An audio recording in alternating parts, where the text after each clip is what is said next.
আসসালামু আলাইকুম প্রিয় শিক্ষার্থী বন্ধুরা, ওয়ালিটি ফাউন্ডেশন ও কম্পিউটার ওয়ার্ল্ডের পক্ষ থেকে আপনাদেরকে স্বাগতম।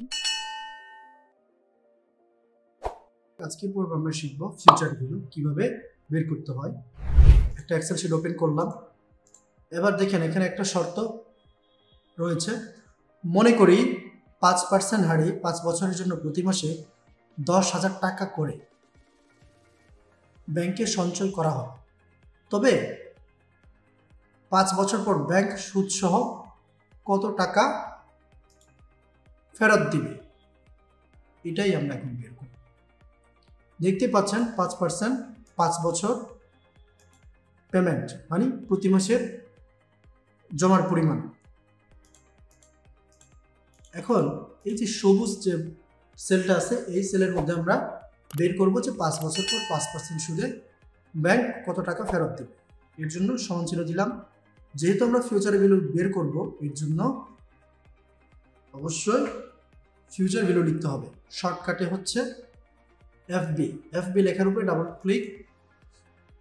প্রথমে রয়েছে রেট মানে হচ্ছে সুদের পরিমাণ আর কি। রেটকে আমরা ভাগ দিব কিস্তির সংখ্যা দিয়ে। যদি আমরা ইয়ারলি দিই তাহলে 12, হাফ ইয়ারলি দিলে হচ্ছে 6, যদি আমরা কোয়ার্টারলি দিই তাহলে হবে 4। আমরা এখন প্রতি মাসেই দিব, মানে ইয়ারলি দিব, এর জন্য 12 দিলাম। রেটকে কিস্তির সংখ্যা দিয়ে ভাগ, আর এনপিইআর মানে বছর, রিট পার ইয়ার, বছরের সাথে কিস্তির সংখ্যা গুণ, দেন কমা পিএমটি মানে হচ্ছে পেমেন্ট, যে পরিমাণ টাকা আমরা ব্যাংকে জমা রাখবো ওই টাকাটা সিলেক্ট করতে হবে। তারপরে ব্র্যাকেট ক্লোজ, এন্টার। ব্যাংক হচ্ছে এখন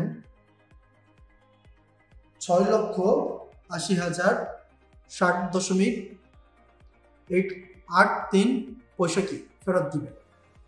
এটাকে টাকায় নিয়ে আসতে হবে, এর জন্য এটা সিলেক্ট করলাম। অ্যাকাউন্টিং নাম্বার ফরম্যাটে ক্লিক করব, তারপরে মোর অ্যাকাউন্টিং ফরম্যাটস, তারপরে যেখান থেকে সিম্বলের এই জায়গায় এসে স্ক্রল করব।